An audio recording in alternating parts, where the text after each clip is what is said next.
Assalamualaikum warahmatullahi wabarakatuh. Perkenalkan, nama saya Dihatmawati, NPM 0419250015, Prodi PAI semester 3. Di sini saya akan menjawab TS mata kuliah Fasailul Fiqhiyah yang pertama, yaitu mengapa porno aksi dan pornografi semakin marak di Indonesia. Yaitu yang pertama, rendahnya pendidikan masyarakat Indonesia atau kesadarannya juga.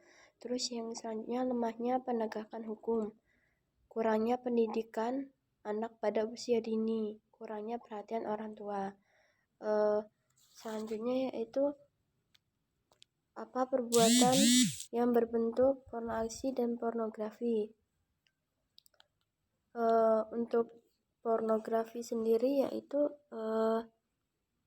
materi seksual yang berbentuk gambar, video, suara, rekaman, dan foto yang dapat membangkitkan nafsu birahi. Contohnya seperti hubungan antara suami istri, pelecehan seksual, homoseksual, lesbian, dan sebagainya. Untuk yang porno aksi sendiri itu yaitu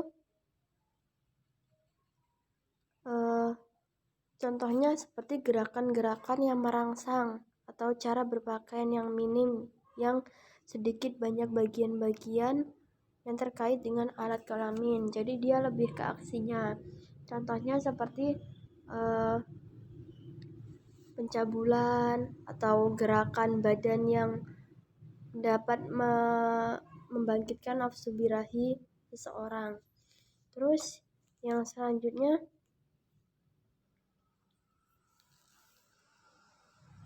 bagaimana Islam memberikan sebuah solusi dalam pengentasan porno aksi dan pornografi. Yaitu yang pertama,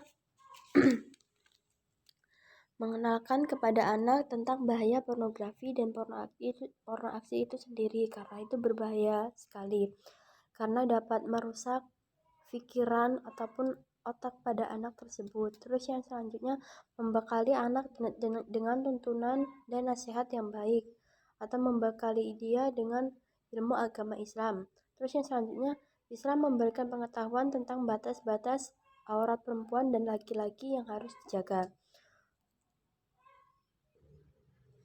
Terus yang selanjutnya, sebutkan undang-undang di Indonesia yang mengatur perkawinan beda agama, yaitu Undang-Undang Nomor 1 Tahun 1974, yaitu tentang perkawinan. Dalam Islam, pernikahan beda agama haram atau tidak sah, karena pernikahan adalah bentuk ibadah kepada Allah Subhanahu wa Ta'ala. Jika pernikahan tersebut tidak memenuhi syarat atau syariat dalam agama, maka dikatakan tidak sah. Terus yang selanjutnya, apakah Islam memperbolehkan umatnya menikah dengan yang beragama selain Islam, dan sebutkan dalilnya.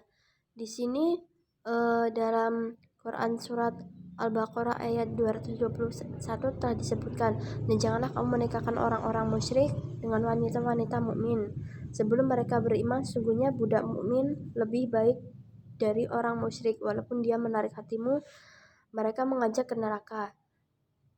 Dalam ayat tersebut sudah dijelaskan bahwasanya wanita muslimah hukumnya haram dinikahkan dengan orang yang bukan selain Islam. Karena apa? Karena sesungguhnya Allah meletakkan aturan dalam pernikahan adalah dalam rangka menjauhkan kerusakan dan kebuntuan dalam rumah tangga. Ada perbedaan pendapat ulama juga, yaitu tentang hukum pernikahan beda agama, yaitu makruh atau mubah atau diperbolehkan, dengan syarat menikahi wanita ahlul kitab dihalalkan untuk seorang mukmin, namun dengan syarat wanita ahlul tersebut tidak pernah melakukan perbuatan maksiat seperti zina dan sebagainya.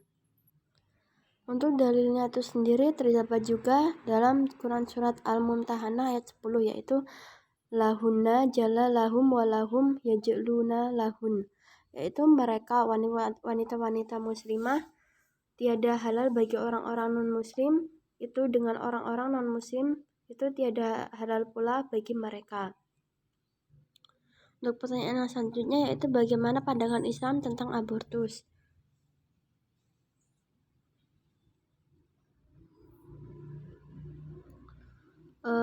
pandangan Islam tentang abortus itu sendiri, yaitu dilakukan sebelum diberi nyawa atau ruh pada janin, yaitu sebelum berumur 4 bulan. Ada beberapa pendapat yang berbeda pula. Ada ulama yang membolehkan abortus dengan alasan karena belum ada makhluk yang bernyawa. Terus ada ulama juga yang memandangnya makruh dengan alasan janin sedang mengalami pertumbuhan. Dan ada pula ulama yang memandang haram apabila abortus dilakukan setelah janin bernyawa atau berumur 4 bulan. Yang selanjutnya yaitu dan bagaimana pandangan Islam terkait dengan inseminasi buatan untuk manusia.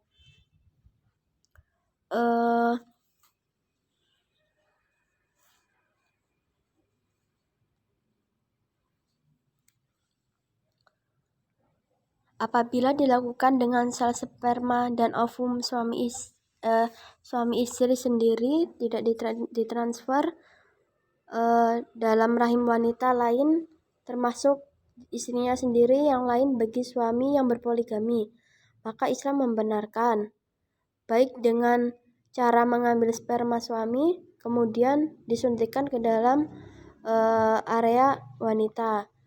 Dan selanjutnya, kalau inseminasi buatan dilakukan dengan bantuan donor sperma dan ovum, maka diharamkan dan hukumnya sama dengan zina. Dan sebagai akibat hukumnya, anak hasil inseminasi tersebut tidak sah dan nasabnya hanya berhubungan dengan ibu yang melahirkannya.